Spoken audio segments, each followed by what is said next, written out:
After the fall of the Soviet Union and the end of the Cold War, many people thought that Marxism had been defeated politically as well as intellectually. But few people realized that as traditional communism became increasingly discredited, Marxism in fact metastasized from an economic doctrine into a cultural one. Indeed, this transformation of Marxism had already happened several decades before the fall of the Berlin Wall.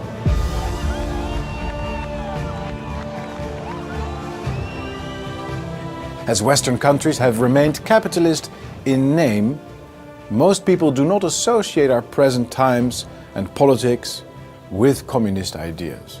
However, Marxist thought is alive and kicking throughout Europe and the US, dominating our political and cultural life, and even the minds of most people, though few may actually realize that. The original Marxist idea is that after feudalism was overthrown by the French Revolution and Western societies entered the era of industrialization and capitalist competition, general impoverishment would follow suit, inspiring workers of all nations to come together and bring about a world revolution characterized by complete material, personal and spiritual equality. Karl Marx's philosophy thus centered around the promise of a new and higher stage in history, a world in which the differences between the rich and the poor would vanish, in which cultures, nations and religions would no longer divide the grand family of mankind, a world of truly universal human beings, living in peace, harmony and equality. Lenin famously believed that this stage of history could only be reached through political revolution, inspiring Bolsheviks and many others to overthrow capitalist regimes and implement communist dictatorships. From 1917 onwards, communist revolutions or attempts at such revolutions were legion. They occurred in Italy, Spain, Finland, Iran, even in the Netherlands. And of course, Leninism took root above all in Russia. This revolutionary spirit was contradicted, most notably, by an Italian thinker of the early 1920s, Antonio Gramsci. Gramsci was a radical communist as well, but he believed that communist revolutions could never be successful if people still identified with the institutions of bourgeois society, family, nation, religion, and so on. He claimed that Marx's end state of radical equality could materialize only if people were first emancipated from all such communal loyalties. He argued that people could not be world citizens if they also felt French or Italian, that they would not be able to transcend social class if they were also proud members of a particular family, and that they would not truly believe in a terrestrial utopia if God still loomed large in their hearts. In its tendency to exaggerate or even caricaturize these bourgeois values that the Marxists tried to undermine, values such as the nation, family and religion, Gramsci saw fascism, which developed in roughly the same period, the 1920s and 1930s, as in fact a kind of defense mechanism of traditional society against communist attempts at revolution.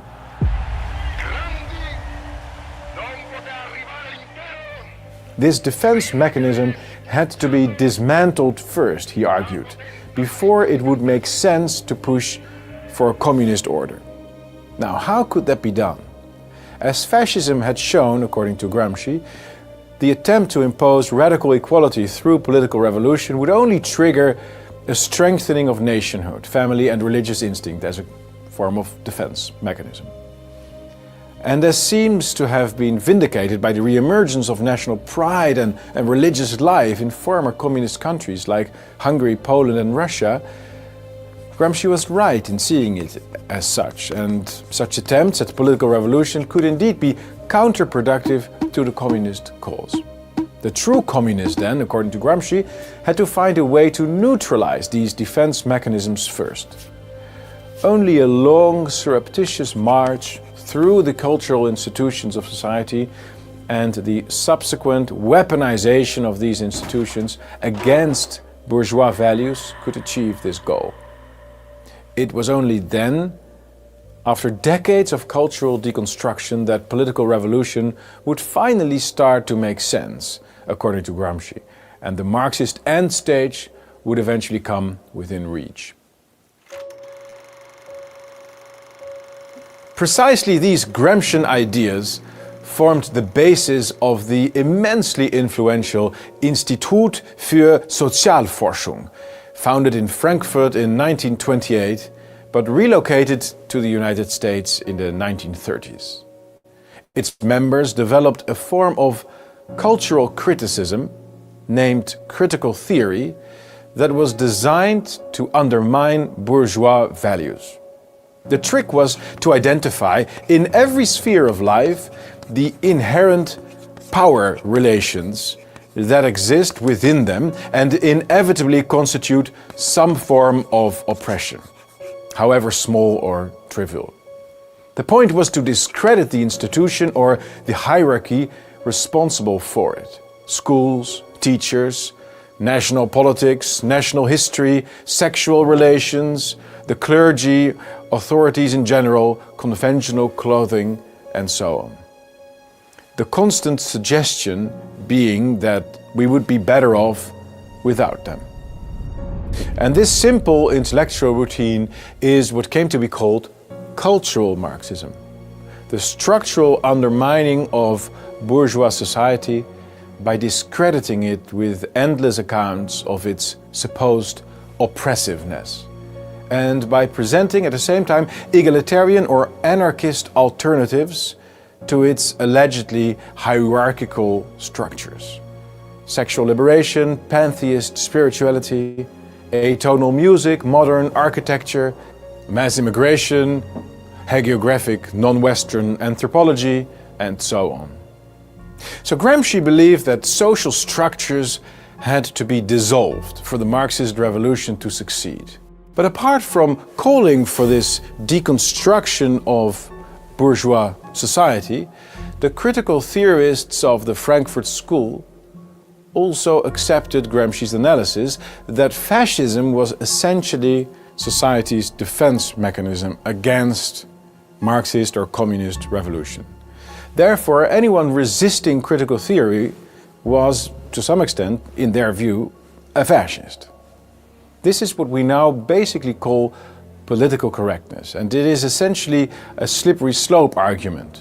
If you defend national identity, you are denounced a nationalist, which then is not so far away from National Socialism and so on. If you defend the traditional family, you are essentially seen as a sexist, which then is only 1 or 2 steps away from Mussolini and so on. Anyone defending bourgeois values in public discourse must be familiar with this intellectual reflex, from defending bourgeois values to being denounced as a fascist.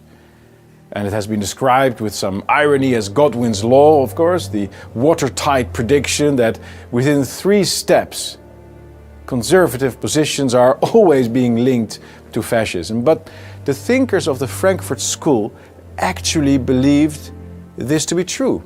They genuinely thought that resisting the deconstruction of bourgeois values was only a few steps away from fascism, and that such bourgeois values were, in fact, inherently unjust, oppressive, and backwards. Hewing then with this double-edged sword, critical theory on the one hand and political correctness on the other, the teachings of the Frankfurt School became increasingly influential. By means of their long march through the institutions, cultural Marxists have come to dominate both the cultural and the political agenda of the West today. Its protagonists shaped the entire generation of the 60s, which has in turn reshaped the very structure of our societies. Bourgeois values have consistently been undermined in nearly every field of life. We've seen a push across the board for mass immigration, multiculturalism, the discrediting of Christianity, the siphoning away of sovereignty, the ridiculization of our historical heroes, the weakening of family structures, and so on. We've witnessed the rise of revisionist history courses that teach children how our past is supposedly abundant with violence and hatred, while completely ignoring our moments of greatness. We've seen the movement for so-called sexual liberation that reduces sex to a contractual handshake or a commodity, rather than the starting point of a sacred bond. The attempt to push emancipation and feminism to a point where families become dysfunctional and succumb under the pressure of complete interchangeability, double careers, and struggle for supremacy. The deliberate disfiguration of our cities and villages by modern architecture, together with the daunting image of modern art and music and the ridicule for churches and piety, it all provides us with a thorough sense of alienation. And all of these points might seem isolated areas of policy, but in fact they're not. They're all part of a single ideological agenda. And as different as they may seem, they also have the same effect. They undermine bourgeois life, instincts, belief, traditions, and identities, and thus, in the mind of the Marxist, they all help to prepare our hearts and minds for utopia. Marxism then has not suffered from the fall of the Berlin Wall or the collapse of communist regimes. It's more omnipresent than ever before. It's furthered by our intellectuals, by mainstream politicians, by the European Union, by our cultural icons. It's financed by super-rich philanthropists. It's taught in schools and in Hollywood movies. Its mindset is propagated through popular culture and Netflix productions, through mass immigration and global governance schemes. Marxism, in short, is everywhere. We are living in the Marxist age, and we must fight it, because the ideal of a post-bourgeois society is deeply unattractive. In 1973, the great Russian author Alexander Solzhenitsyn published his immensely influential book, The Gulag Archipelago, exposing the realities of political Marxism. It took brave authors like him to speak out and make people realize that communist countries were not utopia, but living hell. In my view, the French author Michel Houellebecq is doing the same thing with cultural Marxism today. He shows in each of his books what life without bourgeois culture looks like, and indeed what European civilization is heading for if things will continue along their current path. Alienated, atomized, and lonely, we will dwell in isolation. Immigration will destroy national cohesion. Unlimited global markets will destroy local production. Sexual consumerism will destroy families. And without religious bonds, consolatory architecture, and serious art, a total meaninglessness awaits us that will push us to the point of suicide, both at the individual level and at the level of our civilization as a whole. Marx's prophecy of a world revolution and radical economic equality turned out to be unsustainable. Likewise, the idea of a new society without patriarchal structures, a world without nations and families and churches, is both impossible and highly undesirable. Increasingly, our societies are becoming unhappier, uglier, more crime-ridden, lonelier, poorer, grayer, and sadder. We have come to the point where we need to realize that the Marxist worldview itself is flawed. We're not going to experience the end of history. No one is. We're not going to see mankind growing together as one, and there is no final stage in history. Marxism is a fantasy. It's an unrealistic fantasy. It did not work in the economic sense, and fortunately it was beaten. But it doesn't work in the cultural sense either, and it's time we defeat it there too.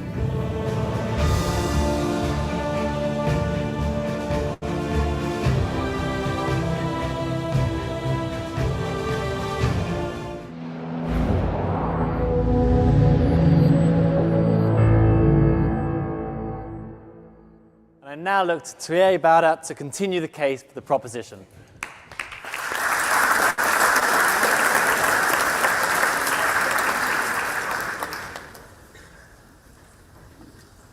Thank you, Mr. President, and thank you so much for having invited me. It's such a great pleasure and such an honor to speak at this distinguished house. It's also very difficult to speak right after such brilliant proponents and opponent of the motion today. But still, I would like to start simply by making a number of very basic distinctions in this discussion. The previous speaker was talking about Europe is an ideal. And if there are any Europeans in this hall, let them all put their hand to their heart or whatever they were going to put their hand. And, you know, believe in this project. But I think it's very important to state, and of course it's been stated often, but it apparently still needs to be, the point needs to be made time and again, that Europe is not the EU. Before the European Union was invented, such a thing as Europe existed. There was a concert of nations, there was a republic of letters. Coming from the Netherlands myself, we have been involved in conversations, friendly engagements, also obviously in competition and wars with one another, but the European style movements, for example, the Romanticism, Enlightenment, many other style movements have existed and have traveled through Europe, and there has been an incredible number of literature of writers and thinkers talking about Europe as an ideal. So it's really not true that the European Union is the first moment in history when we sort of sat down together. We're like, oh, well, there's such a thing as Europe, instead of just being nations or nationalities. Secondly, this talk of before 1945, we had nationalism which engendered wars. I think it's profoundly mistaken of history. The Great World Wars, and especially the Second World War, arose out of an ideology, or several ideologies, fascism, National Socialism, which are mistakenly understood today as representatives of nationalism.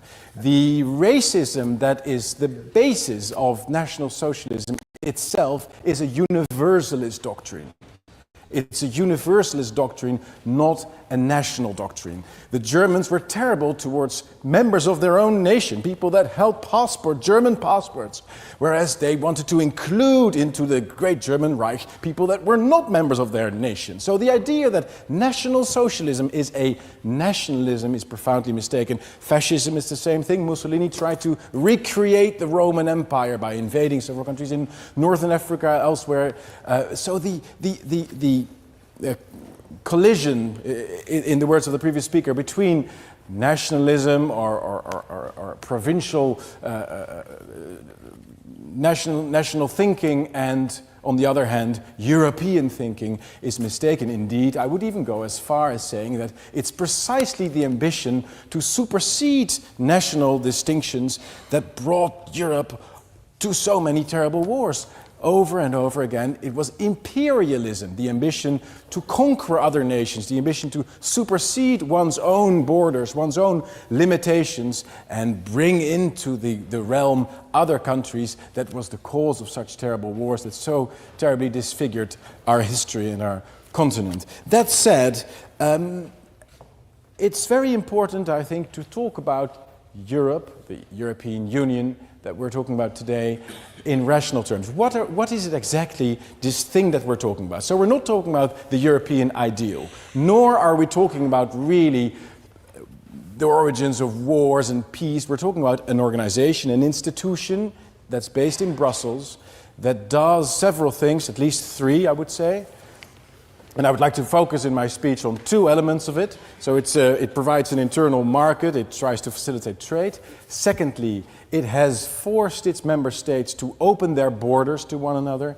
And thirdly, it has forced its member states, and all member states, I'm sure you're aware of this, all member states, apart from then Britain, have agreed to adopting, declined, at some point or another in the future, the euro currency. So I'm going to talk about the two elements of the European Union that I think are important today, the open borders and the single currency. And the most important thing to understand about this institution, so not about Europe, the continent, or discussions about historical war and peace, but the presently existing institution that we call the European Union, is that it's a fundamentally unstable institution. The European Union is not a thing that is stable in itself, that we can visit, that we can see, and that will stay more or less the same over the course of the coming years. It's a revolutionary institution that is constantly changing. It's fundamentally unstable, and if we want to make a judgment about it, if we want to say whether we like it or we don't like it, or whether, which is the real question tonight, it is possible for the European Union to continue to exist over the long course of years that are to come, we need to understand really the course of developments that the European Union, being an unstable organization, will have to take in the coming years. And I'll just walk through a couple of them with you very briefly. The open borders will demand from the member states to agree upon a common asylum and immigration policy. Together with that, with a common defense of their shared borders in the Mediterranean, and in addition to that, some form of shared foreign policy. So we're already talking about asylum and immigration policy, shared foreign policy, and shared defense policy. Thank you. The euro currency demands from its member states shared fiscal policies, this has already been mentioned before, and also, over time, convergence, harmonization of several fields of law, fiscal laws, financial laws, and bankruptcy laws especially, so private legal systems. That means that ultimately we're talking about one Minister of Justice, one Minister of Finance, one Minister of Foreign Affairs, one Minister of Defense, and one Minister of Foreign Policy. These are the 5 elements that we call sovereignty together. This is what a state is. Therefore, the European Union ultimately is going to be a new federal state. There is no other option as long as the open borders and the single currency will continue to exist. The European Union, therefore, is a state in becoming. It's a state that's half finished, but it's fundamentally unstable, and therefore the question whether it can continue to exist depends on the question whether or not the European countries, the countries of Europe, will, and the peoples living in it, will ultimately accept this. As the previous speaker has quite brilliantly pointed out, they're never going to do this. The national identities are such in Europe, and we might like it, as I do, we might not like it, as some of the others do, but it's a fact that we can observe that the resistance towards the European Union will only increase. And therefore, being rational, thinking about the European in rational terms, will bring us to 2 scenarios, fundamentally. Yugoslavia or Czechoslovakia. These were artificial countries. These were states imposed on several nations, brought together, pressed together into a framework that neither of those peoples wanted. And we can either accept this and proceed towards an orderly dismantlement, or if we don't accept this, history will challenge us, will grab us by the neck, and will force the downfall of the European Union on us. I would like to urge all of you in any case to agree to the motion tonight that it's untenable as it is right now. Thank you.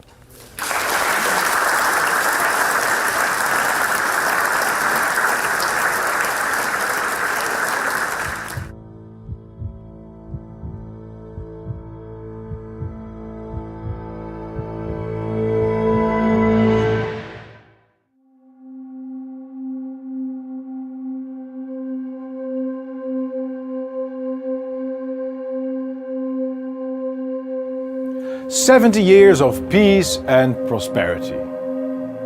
Supporters of the European project, and this includes almost all the established political parties and politicians in EU member states, continue to claim that these are among the glorious achievements of the EU.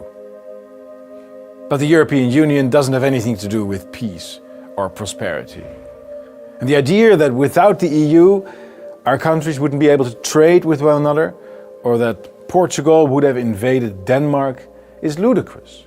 The EU was never set up to promote peace or prosperity. Its real purposes are fundamentally different, and in this episode I will talk about them. First and foremost, the EU is about undermining national identities by promoting mass immigration, multiculturalism and regional subcultures. Secondly, the EU is about silencing democracies. And thirdly, it's about collectivizing our economies and submitting them to central planning, while creating a class of post-national bureaucrats that are loyal only to the European institutions and cannot be voted out of office by ballot box majorities. So let's have a closer look at each of these points. Firstly, the undermining of national identities. In a Europe of strong nation-states, no usurpation of power by bureaucrats in Brussels could succeed. Therefore, the weakening of such national loyalties is at the very core of the European agenda. The EU does everything in its power to promote mass migration from Africa and the Middle East into our lands.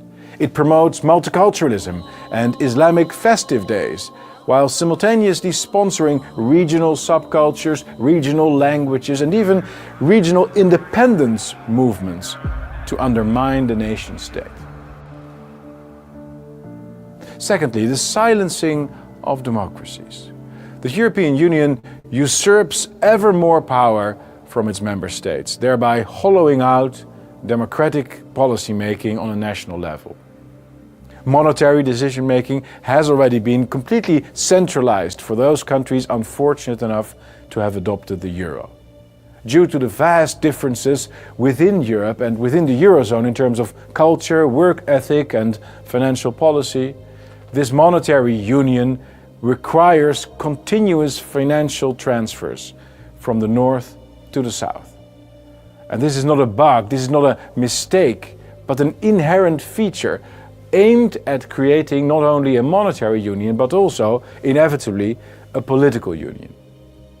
Every now and then, of course, referendums show that national populations do not desire to live under European rule. Such referendums are then ignored, and the push for a continental super-bureaucracy continues. Thirdly, the collectivization of our economies. The EU attempts to create one huge and centralized economy in which multinational corporations can flourish. In a completely centralized, globalized, upscaled economy, locally based small businesses, of course, do not stand a chance. And instead of owning small businesses or working for businesses on a human scale, ordinary people so become dependent on big corporations, often increasingly so with flexible job contracts. And this constitutes, it's important to note, a fundamental break from the type of economy European countries used to have in the 20th century, which were based on small and medium-sized businesses. An economy largely based on big corporations is also an economy that's more easily managed and planned by the central government in Brussels. And as trading policies have become an exclusive EU competency, trade agreements with other nations have now turned out to be yet another means for the hollowing out of national sovereignty.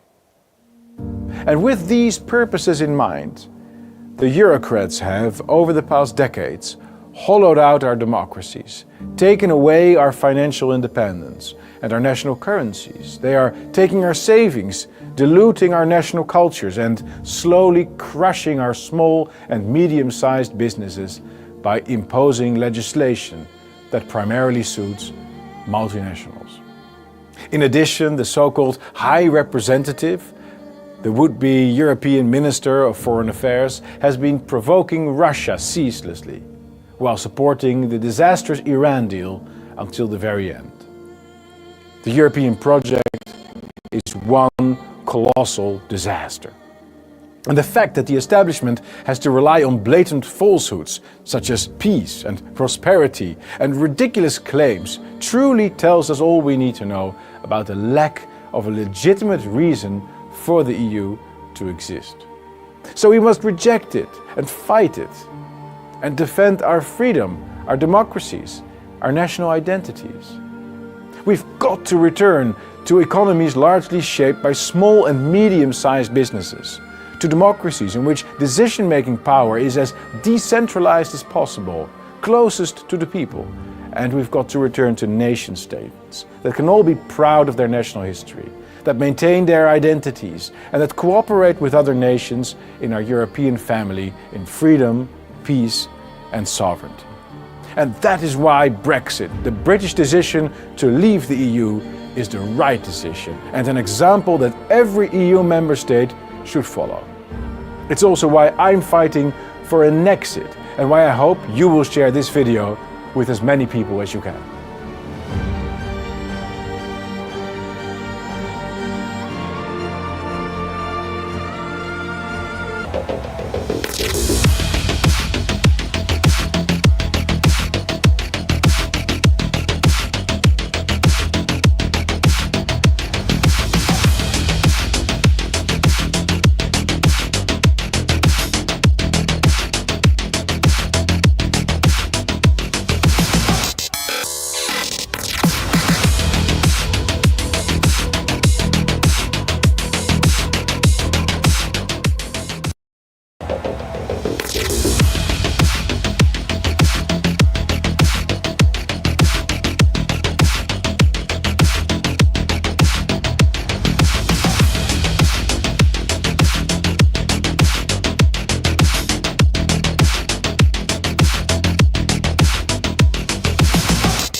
After the fall of the Soviet Union and the end of the Cold War, many people thought that Marxism had been defeated politically as well as intellectually. But few people realized that as traditional communism became increasingly discredited, Marxism in fact metastasized from an economic doctrine into a cultural one. Indeed, this transformation of Marxism had already happened several decades before the fall of the Berlin Wall.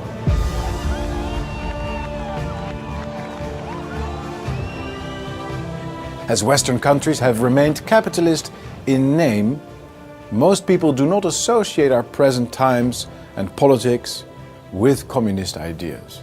However, Marxist thought is alive and kicking throughout Europe and the US, dominating our political and cultural life, and even the minds of most people, though few may actually realize that.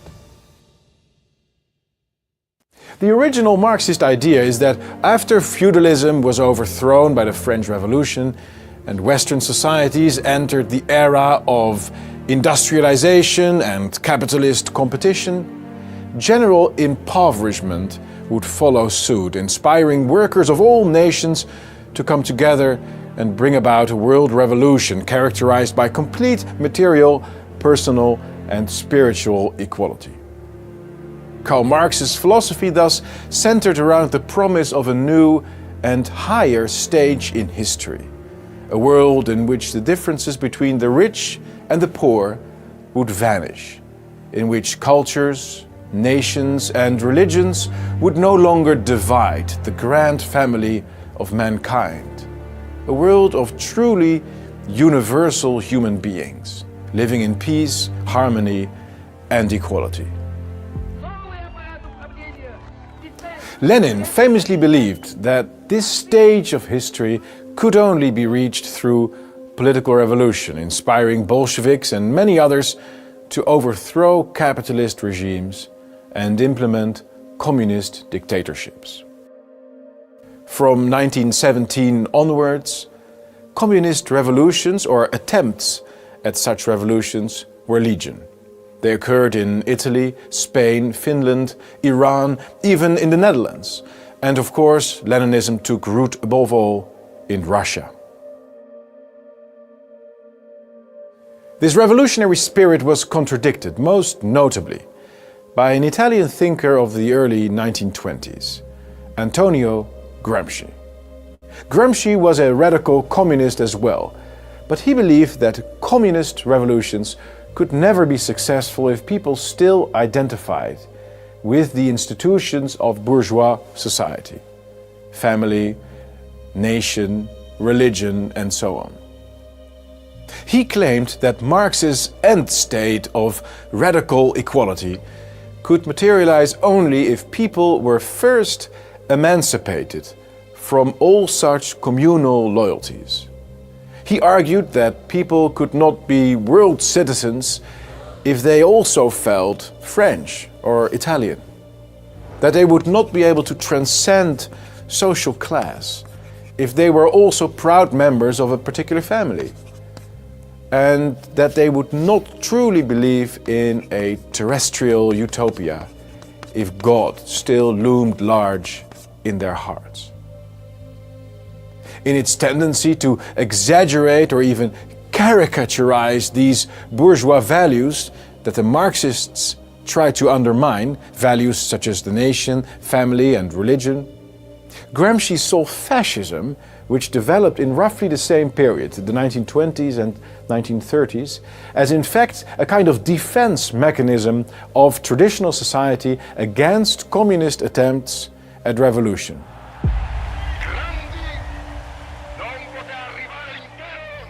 This defense mechanism had to be dismantled first, he argued, before it would make sense to push for a communist order.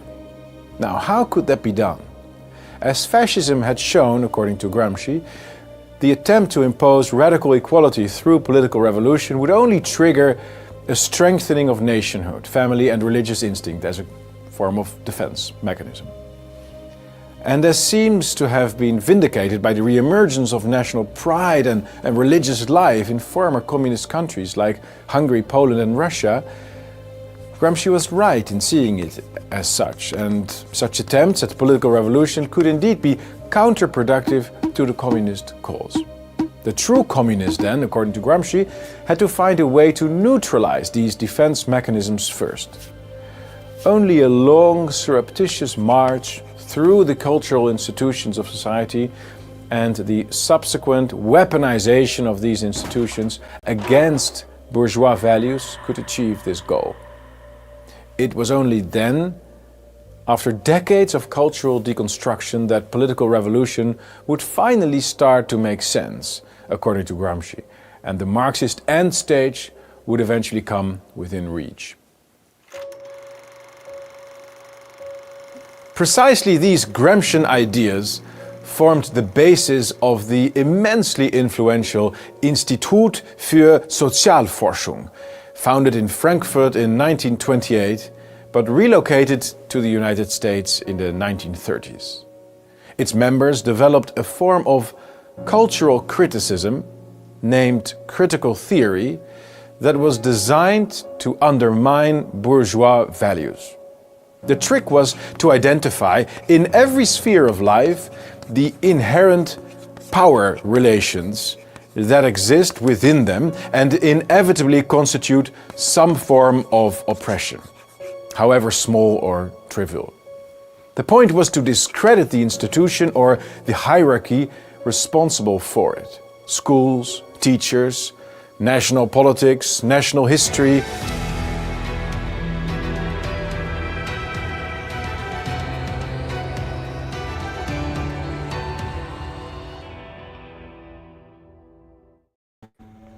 Well, hello everyone. It's John Luxton here.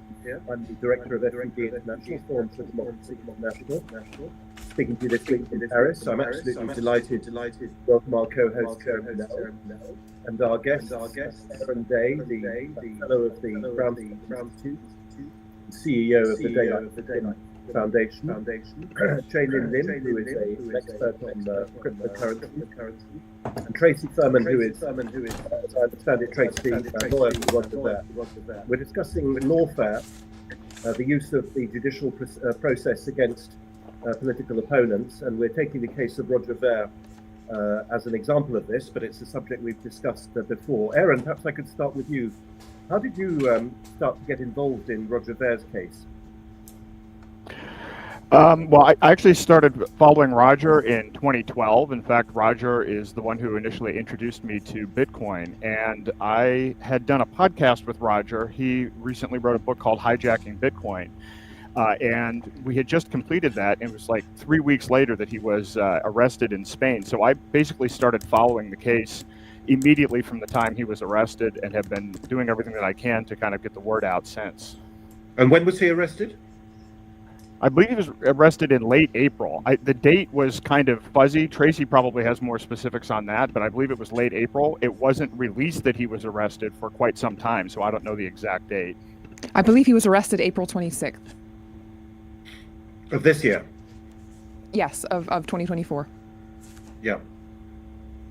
And Aaron, you obviously had an interest in libertarian issues, if I can call them that, in freedom, in personal freedom, before that. And of course, the Brownstone Institute, which you are a member of, does fantastic work on that. Perhaps you could tell us something more about that.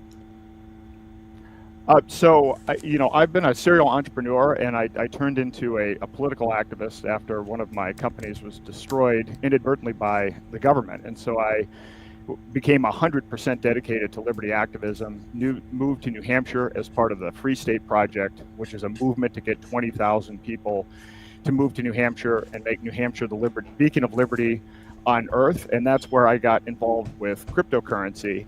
And after spending a lot of time on the politics side, I realized politics isn't the answer, and that cryptocurrency really is cryptocurrency and blockchain technology in general is a better way to promote freedom. And this has been Roger's message from the very beginning, from the very first time I saw him speak in 2012. And after what we saw with COVID, I noticed that some of my friends were being targeted by the federal government for their activities that were at the intersection of crypto and the promotion of liberty activism.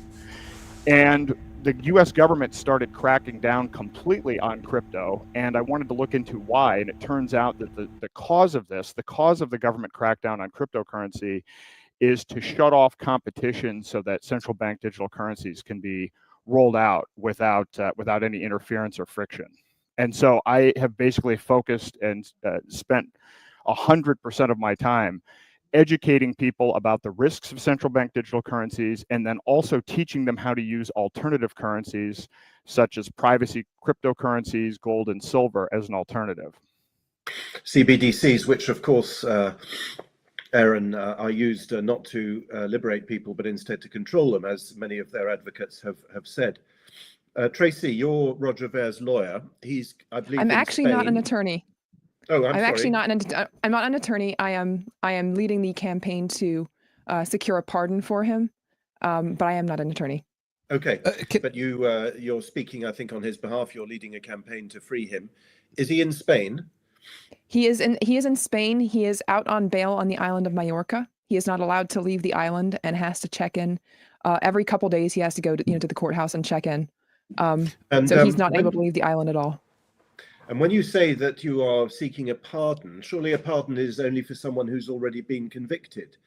That's a common misconception, but it's entirely possible to receive a preemptive pardon when it's so clear, as the facts are in this case, that the case is an utter miscarriage of justice, and that to allow it to go forward would be a travesty. And we believe that it to be the case here, and so we're seeking a preemptive pardon to prevent the lawfare from continuing against Roger. Just for context, sorry, John, what is the backstory, just for context? I'm happy to give it if you guys would like. Yeah, go for it. So this really goes back decades, to be honest with you. In in the year 2000, Roger was living in Silicon Valley, California, where he grew up. And he had been interested his whole life in entrepreneurship and in the ideas of freedom. He was already very concerned about the actions of our government against its own people and against people abroad. And so in the year 2000, he was 21 years old. He decided to run for office as a libertarian. And in the debate with the Democrat and the Republican candidates, he talked about the things that concerned him. He talked about the fact that he disagreed with some IRS policies, but the thing he talked about that got him into trouble the most was the ATF, which is the Bureau of Alcohol, Tobacco, and Firearms. And he talked about what they had done in Waco, Texas in the early 90s. He called them jackbooted thugs and murderers, which he called them because it's what they are. In Waco, Texas in the 1990s, they had incinerated and burned to death children, intentionally, purposefully, with every opportunity to have not done so. And then ATF agents were posing over the bodies of these children, the charred remains of small human beings. And this had horrified Roger, as it horrified any American with a conscience. And so he spoke about this in this debate and called the ATF out for what they are. And the ATF heard it, and the ATF did not like it. So they decided to pursue a campaign against Roger Ver. And they began the process of show me the man, I'll find you the crime. And Roger had been selling fireworks on eBay, which was a thing many people were doing at that point. eBay had, believe it or not, a guns and ammo section where it was legal to sell these things. And there's a type of fireworks that are used for pest control. So they're allowed to have a higher explosive contents than the kind you use as a consumer. And many people were selling these on eBay. They were buying them from the company who was making them. They were buying them from the Cabela's catalog, which, any American sportsman will know what that is. And they were selling them. Not one person who was selling these had any type of explosives license. Nobody knew they needed an explosives license. But the ATF decided there was one person selling these that did need a license. And of course, that person was the one person who would criticize them. And that was Roger Ver. And so they began a campaign against him. There's evidence that they attempted to entrap him to make more sales, to make their case stronger. Roger didn't fall for it. And then they went ahead and indicted him. Only him again. No one else was selling these. And in a meeting and in case there was any doubt that this was a political persecution, in a meeting between Roger's attorney, the prosecutor, and the ATF, Roger's attorney was saying, look, there's many people doing this. This is not an imprisonable offense. At most, you'd say, hey, go get a license, maybe a fine, but nothing more than that. The prosecutor seemed to be agreeing with this assessment. And the ATF agents pounding his fist on the table, saying, but you didn't hear what he said about us. So it was a political prosecution from the beginning. And Roger ended up serving 10 months in federal prison for this, which, with the work I do, I've spent a lot of time in prison environments, dealing with other cases. That is not an environment you'd wish on your worst enemy. I recommend people watch the video Roger made about the horrific experiences he had in prison. But when that ended, he decided he had to leave the United States because he was no longer going to be safe here if an agency like the ATF was out to take him down. And so that's really how the lawfare against Roger began. It was more than 2 decades ago, and that was long before this current case. And if you want, if you'd like me to tell more about the other current case, I'm happy to. Yeah, indeed. I was going to say, when did the current case start? And you just before your answer to Germ's question, you talked about a miscarriage of justice. Yes. Again, these terms are used generally at the end of a legal procedure, but as I understand it, the current one hasn't started yet. You're trying to resist. No, it started. He's been indicted. He's awaiting extradition. Many motions have been filed. So the process is well underway. He hasn't faced trial yet in the States. That's correct. You're saying it's a miscarriage of justice already. Yes. That he's been indicted and that other things have happened. Perhaps you can elaborate on that. Absolutely. So, Roger left the United States in 2006, and then he began seeking alternative citizenship because he realized, for him, given the lawfare that already existed against him, it was not going to be safe for him to remain an American. So in 2014, he finally succeeded in achieving his goal of attaining other citizenship in St. Kitts and Nevis in the Caribbean. And so he finally renounced his U.S. citizenship. And as an American, when you renounce your U.S. citizenship, you have to pay an arguably completely unconstitutional property tax, an exit tax. And this exit tax, you have to do what's called a hypothetical constructive sale of all your assets, meaning if you have to assess if you had sold everything you owned the day before you left, anything over $2 million in value, you have to pay capital gains tax on. And so Roger knew this. He wanted to comply perfectly. So he provided documentation to his attorneys. And this is provable, by the way, that he provided this documentation. He provided his attorneys with absolutely everything, evidence of everything he owned, and told them very explicitly, I know the IRS is after me. I know I'm going to be audited. Do this perfectly. I need this to be done perfectly. Those were their instructions. And people shouldn't have to take my word for it. There's a motion to dismiss being filed today. I encourage anyone to go read it because it actually contains all these emails. And the IRS, we know, has these emails because in 2017, they decided to raid Roger's attorney's office. Armed agents with guns raided his attorney's office. They raided his accountant's office, and they raided Roger's office all at the same moment. And they took many documents they had absolutely no right to that are under, in the United States, we have what's called attorney-client privilege. And under attorney-client privilege, the relationship between the client and the, and the attorney is a sacred one, other than extremely rare circumstances, like if you were my attorney and I said that I'm going to commit a violent crime imminently, that would be something you could report. But outside of that, that relationship is sacred and anything that happens is confidential. And so the IRS flagrantly violated his attorney-client privilege rights, stormed this office, interrogated his attorneys, and took huge amounts of data that they had absolutely no right to. But because they did that, we know they have all of this evidence that Roger is innocent because they took it themselves. And it's all in this motion to dismiss that's filed today. Again, I encourage people to look at it. But that was 7 years ago. That was in 2017. That was 7 years ago, right. And the arrest has only come through now via the Spanish Well, there's a statute of limitations of 10 years. And so during this time, Roger has made entreaty after entreaty, approach after approach, the IRS saying, look, if you disagree with the number that that the top expatriation law firm in the United States came up with, if you disagree with what with what I owe, please tell me what you think I do owe. I'm law-abiding, I'm willing to pay it, but I don't know what you think I owe, so tell me. They will not do it. Roger's attorneys have gone ahead and filed a Freedom of Information Act request trying to get this information out of the IRS. They won't even respond to that. We don't even know if they know what they think Roger owes because we don't think this is about Roger paying something he owes. This is about silencing the man himself. This isn't actually a tax case.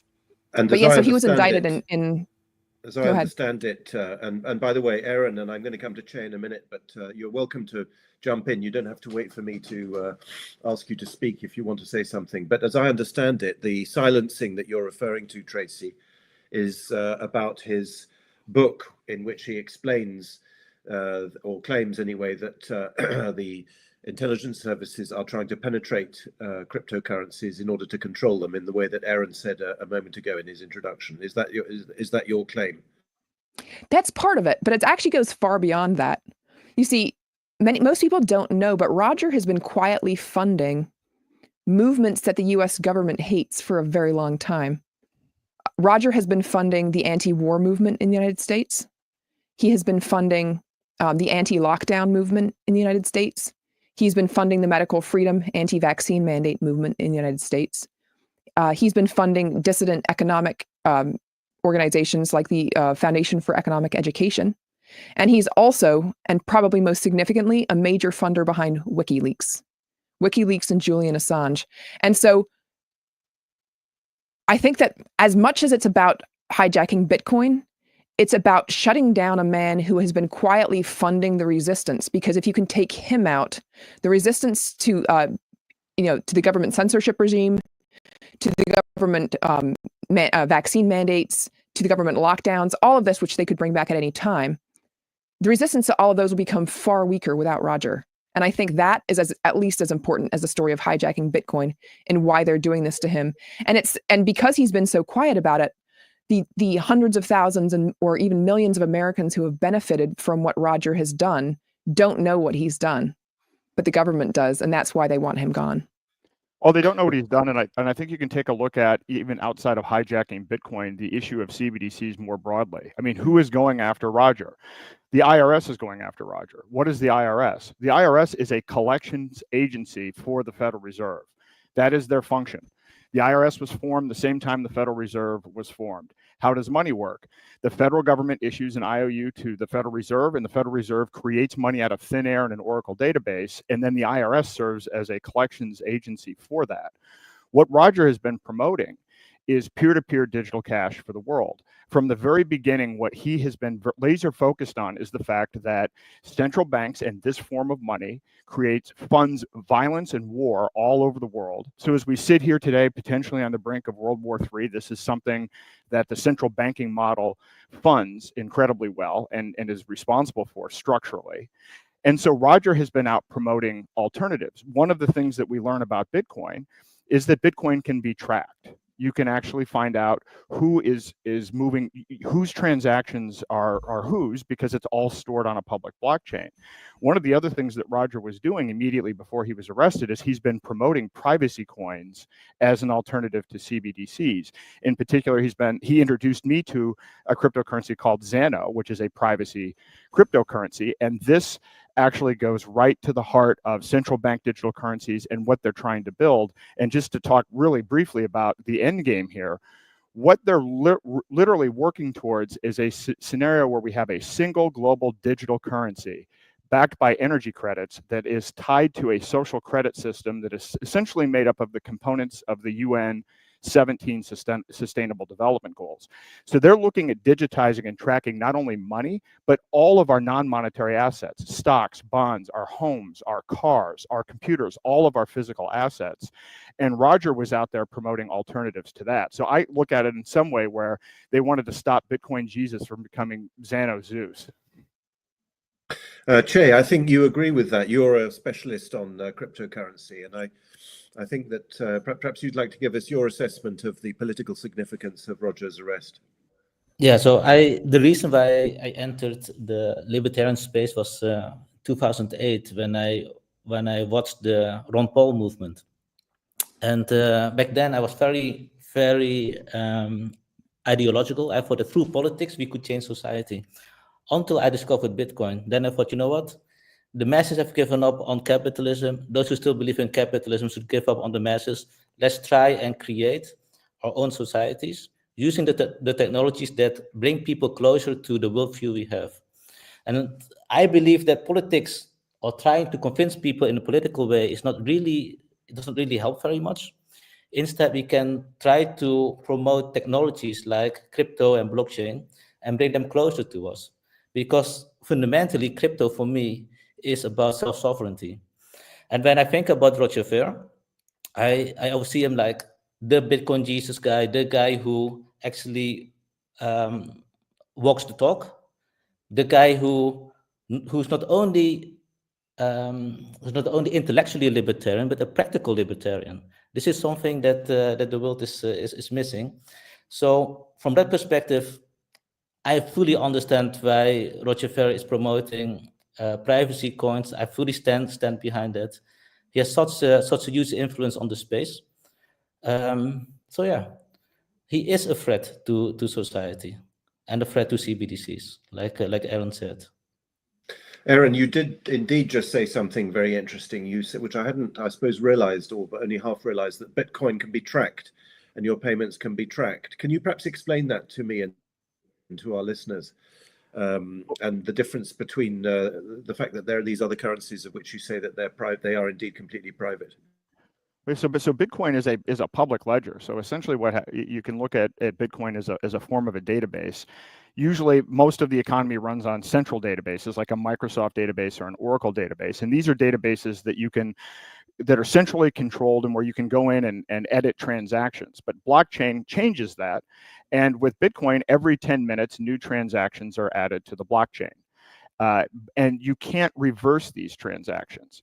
But the thing is, everybody gets a copy of the database every 10 minutes. So every 10 minutes, new transactions are added, and then everybody gets a copy of that. And it turns out that all of these transactions are transparent. It is what's called a public ledger. And so now the US government and others have been using chain analysis techniques to be able to track people's transactions. And they've used this in a variety of ways. They used this against Ross Ulbricht. They used it against Roger. They've used it against many others. And they're probably in the process, frankly, of mapping out everybody's transactions. And so while there are some things that you can do to protect your privacy on Bitcoin, it's very difficult. And so you shouldn't, have to have an IQ of 150 and 15 years of programming experience in order to make your money private. And so this is a big flaw that people are now realizing and understanding about Bitcoin. And because you can track individual Bitcoin, it means that you could create a whitelist or a blacklist. You could say people can't spend, you can only spend these pre-approved Bitcoin, and these blacklisted Bitcoin can't be used at all. So this is a very serious problem, particularly if you're concerned about central bank digital currencies. And in a way, Bitcoin may become a backdoor CBDC itself.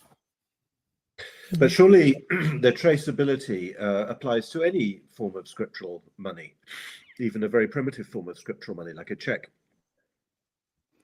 Well, yes. I mean, one of the things I've been arguing, and I don't want to spend a lot of time on this, but we already have a central bank digital currency in the United States. I've actually spent a lot of time studying this issue. Most of the money in the United States is digital. It's stored in an Oracle database, and it can already be tracked. There are 13 different programs tracking U.S. citizens' financial transactions in the U.S., including the IRS using AI now to work with banks, the NSA doing bulk data collection. You have the Patriot Act where they're coming in and actually seizing people's bank accounts, and you can't even talk to anybody about it, including a lawyer.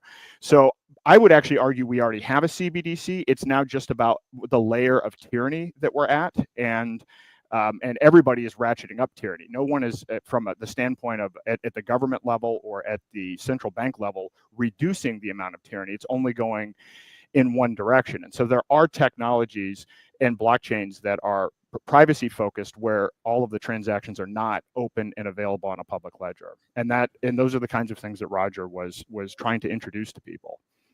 And I'm not sure. I would like to add one more thing to this, is that an additional threat from a CBDC is that it becomes programmable. So you can program the CBDC in such a way that certain people are not allowed to do certain things with the coin. This was not able. People were not able to do this before. So I think that with the introduction of CBDCs, it's much, much easier to really impose a tyrannical financial system upon all of us. Well, I'm going to add, you can actually program the existing money today. There is something called the MasterCard Doconomy card, where people were voluntarily signing up for this, where it actually tracks your carbon usage and then shuts off your MasterCard based on whether you use too much carbon. That is possible within the existing banking system. We also have in the US health savings accounts and flexible spending accounts, which are basically cards that you get tied to a bank, where you can only buy pre-approved healthcare items at certain times and from certain retailers. And so the existing system can be programmed, but certainly their plan is for more programmability. And this is something that nations are actually combining efforts to create one global standard, so that all of everyone's assets are on basically a centralized ledger that can be programmed, tracked, and censored globally. And that is the end game of what they're pushing for. And there is a single global technocracy with this type of digital currency. I don't know who to direct this question, either Aaron or Tracy, but Bitcoin doesn't exist within the framework of any type of national currency. It sits outside of it, so it's not regulated. With that in mind, how do they go about criminalizing any activity with Bitcoin? Aaron, you want to tackle this one? Well, it doesn't exist within the government structure, although the United States is now talking about possibly creating a Bitcoin strategic reserve. But one thing to note, because a lot of people think, oh, well, they can't touch my Bitcoin. As long as I have my keys, I have possession of my Bitcoin. Yet the United States government currently has 200,000 Bitcoin in its possession. Well, how did it get that? Well, it was able to get that using this tracking. And so once you can identify, some of Ross Ulbricht's coins are in there.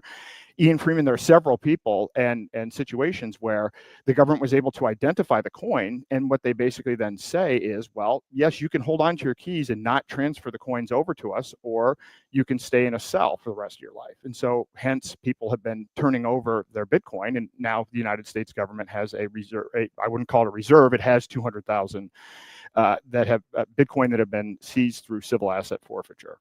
But that's theft. It is theft, correct. That is theft. But they're able to do it. So I think the important point is they are able to steal people's Bitcoin, and they have been doing this.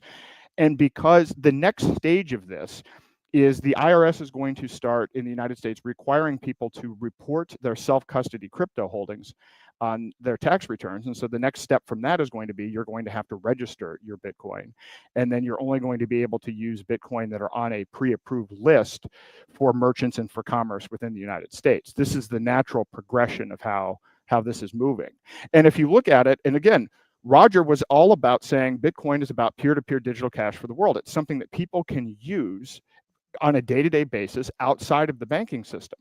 What are people doing now? They're buying Bitcoin through BlackRock ETFs. They're not even taking possession of the Bitcoin, and they're not using it for day-to-day transactions. I saw a stat that last month only 0.5% of Americans actually purchased something with cryptocurrency. This is down from 2%. So people are now just viewing this as an investment vehicle that you buy and never spend. But yet we still need peer-to-peer digital cash because that is the solution to central bank digital currencies.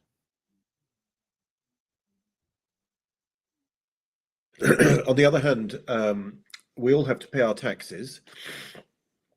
It's very annoying to have to pay taxes, but surely the objection to central bank money, and obviously by extension to central bank digital currencies, is that they will control what we spend our money on, and that central bank money itself is a form of theft because obviously it's printed out of nothing, as you said a moment ago, Aaron. But everyone is supposed to declare their income, even if it doesn't come through some, I don't know, official channel. And so the argument that Bitcoin is useful for not declaring your income, isn't that a bit tendentious? Bitcoin isn't useful for concealing your income. Your transactions through Bitcoin are on a distributed ledger that is sent all over the world. So Bitcoin is not a this is part of what the governments do, right? The governments try to say, well, these cryptocurrencies are used for money laundering and terrorism, and of course that's actually not the case. It's the exact opposite. With Bitcoin, all of the money is tracked, and unlike cash, where if you actually have physical cash, that isn't tracked. Although they're working on technologies to do that as well. The U.S. dollar is used for more money laundering and terrorism than any cryptocurrency ever has been, but they're using that as the argument so that they can regulate and or shut down cryptocurrency so that they can roll out CBDCs. And they're very effective at making these types of arguments. Oh, you shouldn't have privacy. If you have nothing to hide, you have nothing to worry about, even though that goes completely against the Fourth Amendment. So the arguments that they make about Bitcoin. No, I was just coming back because you said a moment ago that you would have to declare your Bitcoin holdings. So that implied that they were otherwise not known about or not declared. Well, there's been an ongoing debate about, is it a currency? Is it an asset? And this is something Tracy can talk to about Roger and the period of time that they're going after. The IRS didn't even know how to treat this, but now they're trying to require everyone to report their self-custody crypto holdings, whether you made money or not. This isn't even a question about whether or not you're paying your, quote, fair share of taxes. This is about them knowing what your assets are so that they're moving towards a system where the only system you're going to be able to use are CBDCs and other assets that are on a centrally controlled system. That's why they're doing it. It's not going to yield a lot of tax benefits for them at all. It's about control. What about Monero and the sort of hidden cryptos? I would like to say that Monero and the hidden cryptos, the privacy coins, they are all forbidden to be traded on centralized exchanges, at least in Europe, that I know of. So if you want to continue making use of Monero, you need to really work outside of the centralized exchange system, centralized banking system, and start making use of fully decentralized exchanges. And I assume the same thing is happening with Sano as well. Is that correct, Aaron? That Sano is not allowed to be traded on centralized exchanges? I mean, it's on centralized exchanges, but not in the United States and Europe. Monero is, I believe, still available on the centralized exchange Kraken, but that's the only place that it is currently available. But yeah, usually you have to find these privacy coins through decentralized exchanges or through other venues. But they're not explicitly illegal. Like there's nothing in the United States that says you can't use these or that they're banned. I think that based on the Biden administration was incredibly aggressive. Biden passed this executive order 14067, which authorized the U.S. to explore CBDC as well as to crack down on decentralized crypto, but they didn't ban privacy coins. I think people were trying to get ahead of, and exchanges which were already under assault by the federal government were kind of trying to get ahead of this privacy coin issue. But who knows? With this change of administration, maybe privacy coins will become available again on centralized exchanges in the U.S. Tracy, what is the status? You've asked for a presidential pardon, or Roger Ver has asked for a presidential pardon, but surely there's another avenue, and that would be to ask the Spanish authorities not to grant the extradition. After all, extradition is granted ultimately as a political decision, certainly in the United Kingdom. It goes up to the Home Secretary, and I assume it's the same in Spain. Are you having any success in that department or not? Well, what's worth noting is that the U.S. waited very strategically for Roger to arrive in Spain before they attempted extradition. Even in just the month before he landed in Spain for 24 or 48 hours, he had been in several other countries. And in the 6 months to a year before that, he had been in many other countries. They didn't attempt to have him extradited there. They waited for Spain. Now, why did they wait for Spain? They waited for Spain because Spain is known to roll over like a dog in front of the U.S. government and do whatever they want, whatever they say it. They did this with John McAfee. They've done it with others. And so the U.S. government calculated they'd most likely roll over like a dog with Roger as well.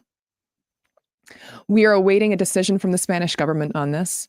We hope they decide to fully vet the facts this time, to fully understand what the U.S. government's allegations are, and also to look at the fact that the U.S. government has lied to them explicitly in their extradition request, which is now, again, public knowledge. In the motion to dismiss today, it will be addressed that the U.S. government had all of this huge tranche of emails between Roger and his attorneys, and they carefully selected the lines that would make it appear that Roger had hidden data and that was therefore potentially on the hook for tax evasion. What the U.S. government actually has in this entire tranche of data is the evidence that Roger tried to comply perfectly. There's this idea of besides attorney-client privilege, there's the idea of reliance on counsel. And reliance on counsel is the idea without which freedom cannot exist in the tax context, because the tax code in the United States is hundreds of thousands of pages long. No, not one of us could possibly memorize all of it. Even the specialists have their own specialized area of it. And so because of that, it's utterly necessary that we have the right to depend on the advice of our attorneys, of our tax accountants, to get it right for us, because it's literally impossible for us to get it right alone. And so as long there's a three-part test. Did you pick competent counsel? Did you listen to them in good faith? And did you provide them with every single piece of data? And if you satisfy those three prongs, it's called the neonatology test for the law nerds out there. If you satisfy those three prongs, that should be a bulletproof defense that should prevent an indictment from ever being brought. The U.S. government knows and has proof that Roger passes that with flying colors. They know he provided every piece of data, and they've been hiding that from the Spanish authorities. And so they've requested a fraudulent extradition, and the Spanish authorities know this, and we simply have to hope now that the Spanish authorities will make a decision in the interest of following Spanish law and stand up to this case where the U.S. government is simply not telling them the truth. It's an incredible we don't know though what they'll situation. do. I mean, if you haven't paid your tax bill, you'd expect the tax authority to write to you and say you've underpaid, you need to pay more. And I gather that they haven't even said that. No, and that's the thing. Roger did pay his tax bill. Roger paid it to paid it perfectly, paid it fully, No, but I'm saying to you the don't best normally extradite advice he someone. got. You don't normally extradite someone No. to put them in prison for an unpaid tax. You send them a bill Right. and they can pay it. And if they don't pay it and they're a fugitive, then you might go to the next stage. But as I understand it, they haven't even presented him with a bill. Is that right? And he's asked repeatedly, look, if you think I didn't pay the right amount, I paid it the best I could understand based on extremely unclear policies at the time. You know, most people won't know this, but anyone who is early to crypto does. Back in 2014, 2015, Roger was one of the only people in the world attempting to pay taxes on Bitcoin. Almost nobody else was paying it because it was understood to be a currency, not an asset in that sense. So he was one of the only people who was attempting to do this. And so how ironic is it that the one person who was attempting to pay their taxes is the one facing more than a century in prison for doing so? 109 years in prison for attempting to pay his taxes correctly. Tracy, from the US government's perspective, what actually is his crime? I mean, can you put it into one sentence? From their perspective, the crime is tax evasion. They believe that their claim, I won't say, but they believe, because they have the evidence. They have the evidence at their fingertips that this is not true. But what they claim is that he did not provide fully to his tax accountants the evidence of everything he owned, and that he hid that information, and therefore, he is. They're charging him with tax evasion. But what I'm telling you, and what you can see now in the motion to dismiss, is the evidence that Roger declared everything, put everything in the hands of the experts, and then trusted the experts, which is what every good American does. But it's clearly a witch hunt. It's yes. Not just about tax. This is 100% a witch hunt. I would say it's not about tax at all. This is a Stalinist, show me the man, I'll find you the crime. And tax is the easiest way to take any American down, because it's such a complicated system. It's so difficult to comply with perfectly. And this is why this case matters, because if they can kill the right to depend on your counsel in a tax situation, every American's going to become a criminal overnight. Every single person who speaks out about the government is at risk, because none of us could possibly get our tax situations correct. Unless you have an extremely basic tax scenario, but anyone with a remotely complicated situation has to be able to depend on the advice of experts. Otherwise, we're all criminals. And Tracy, how do they get to the number of 109 years? Well, I'll tell you, 20 years of that is simply for mailing in his tax return.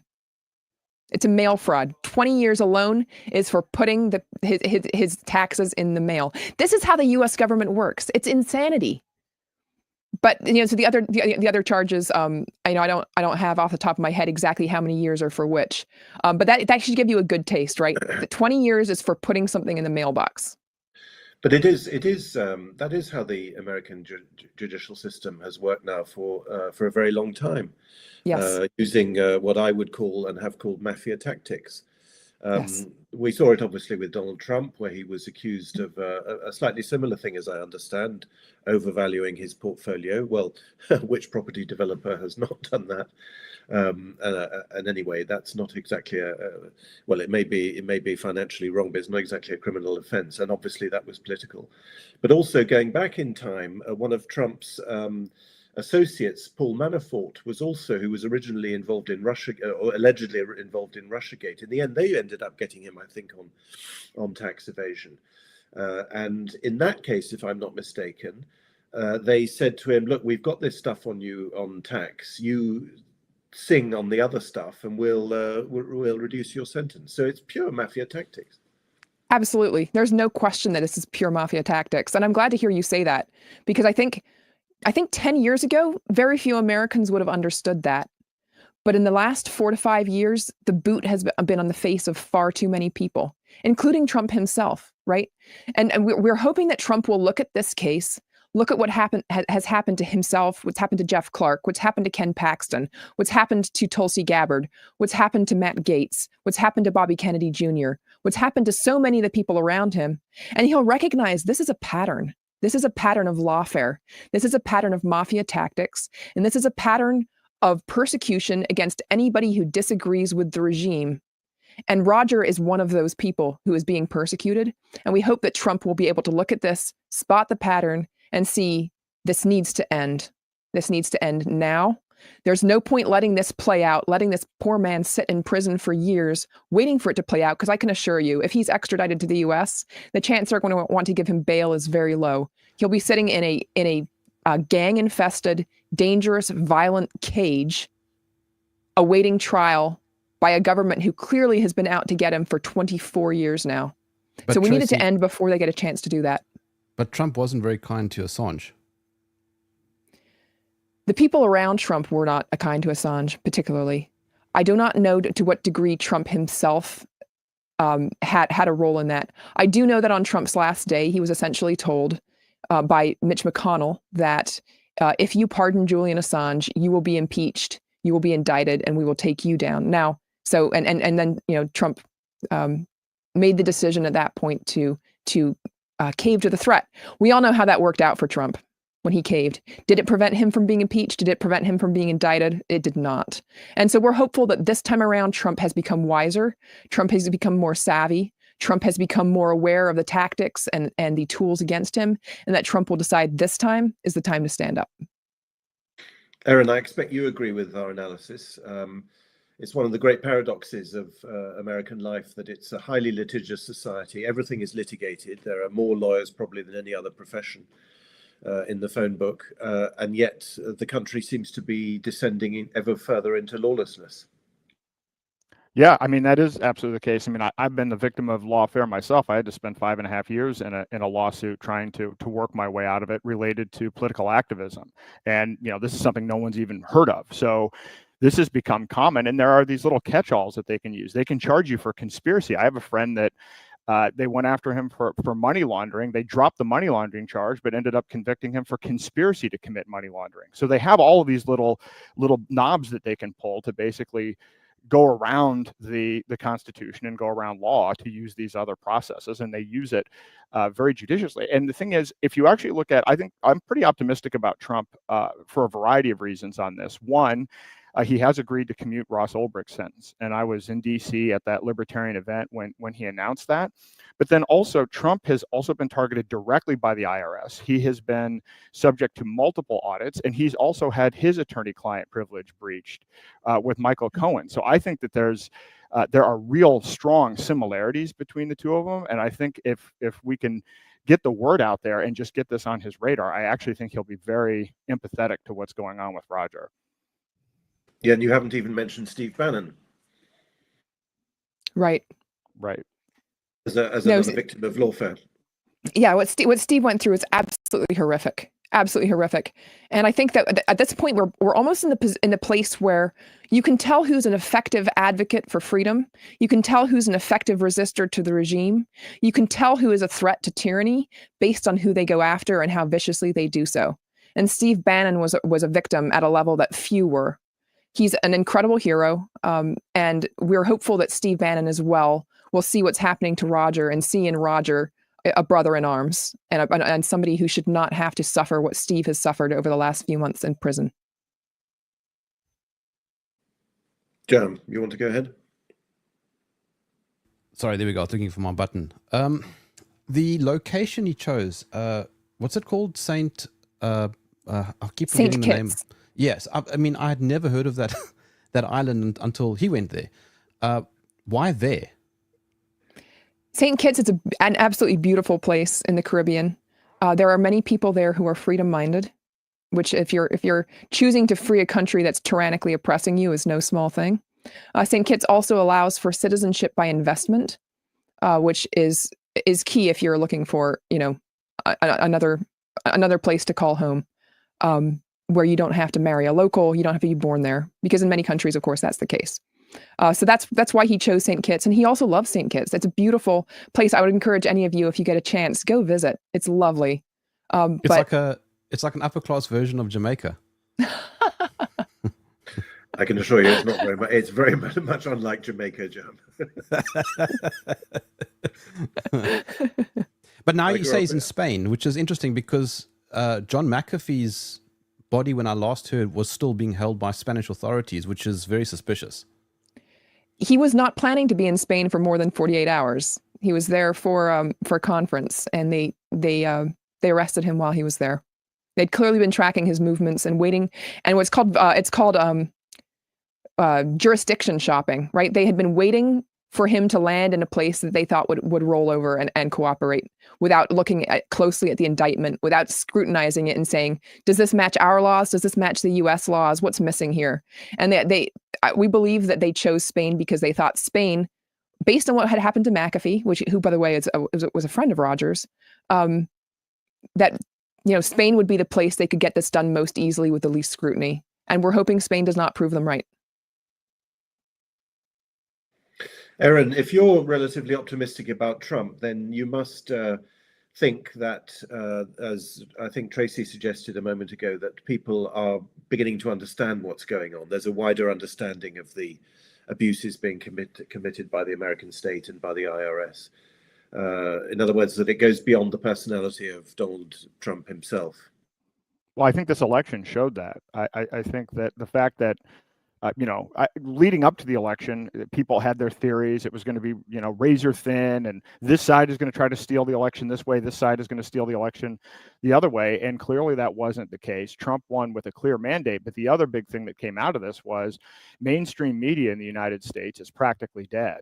And you see X and podcasts and other sources of information. So then if you look at the information now that's on X, and actually if you look at the information that's put out by groups like the Brownstone Institute, this has had a major impact on shaping and influencing people's opinions. For once, they're actually able to get access to real information instead of the programming that is done centrally through the mainstream media. So there is clearly a shift in people's attitudes, and there is clearly an understanding. It used to be in the past, if you ever got sued, for whatever reason, the public opinion would be, oh, you must have done something wrong. And I actually think right now it's the opposite. I think, to what Tracy said, follow who is being persecuted through lawfare, and that's where freedom is being fought. Those are the front lines against tyranny, and I think that's actually entering the public consciousness, and I think that's a great thing. Mm-hmm. Yeah, I write for the Brownstone Institute as well, by the way, and which is how Aaron and I know each other. And the impact that Brownstone has had has been very significant. The readership is well over 1 million. And if you had thought 4 years ago when Brownstone was funded, it would have this level of reach, this level of impact, it would have been surprising. But I think at this point, Brownstone has greater reach than MSNBC or CNN. And that's just Brownstone. Brownstone operating on a very small budget. And that's just the news portion of Brownstone, right? Then you have the fellowships that Brownstone offers to dissident doctors, dissident academics, to allow them to continue to pay their bills while they continue to speak the truth and do their research. So we have these alternate systems arising in the US, like alternate models, and they are arising alongside this skepticism toward the entrenched interests. And so I believe if we have ever had a chance at freedom, if we ever have a chance at ending the lawfare, if we ever have a chance for people like Roger Ver to get justice, this is the moment right now. What do you think Roger himself is feeling right now? What is the mood? There is no way to be facing what Roger is facing right now without being under an incredible amount of stress. To know that at any time now, the Spanish authorities could rule against him. And when that happens, if they rule against him, you're not informed. They don't come to your door and say, hey, just so you know, we've ruled against you. So you'll be extradited back to the US. They just take you. So he knows that at any time now, or whenever the Spanish authorities finish making their decision, at any moment, there could be a knock on his door. He could be driving somewhere. His car could be stopped. He could be taking a walk down the road, whatever it is. And at any moment, just with a snap of someone's fingers, his freedom is going to end. And it could be ending for 109 years. It could be the last moment of freedom he has, and he could die in a cage. He could never see his loved ones again. It's horrifying. Utterly horrifying. And I got involved in this. I thank Aaron for being someone who talked to me about Roger's case, got me interested, got me concerned, got me involved. But I got involved for purely ideological and legal reasons, right? I saw the horrific precedents that were going to be set by this case, and the damage to freedom that was going to occur. But I really care about Roger as a person. He's a really wonderful human being. He's kind, he's empathetic, he's generous. I've never seen him treat a person in any way badly. And to know that someone like that is going to have everything in their life stripped from them, be put in a metal box for the rest of their life, it's horrific, it's dehumanizing, and he deserves far better than that. And so I'm really hoping that more people will come to care about this issue and at least give us 60 seconds of your time. Like, if you're watching this, go to freerogernow.org. You can see it in above Aaron's head in his box there, freerogernow.org, and take the 60 seconds to sign the open letter to Donald Trump requesting a pardon. It's going to take at most 60 seconds of your time, but it's 60 seconds that you can put toward a man not spending the rest of his life in prison. So please consider doing it. It doesn't matter where in the world you live.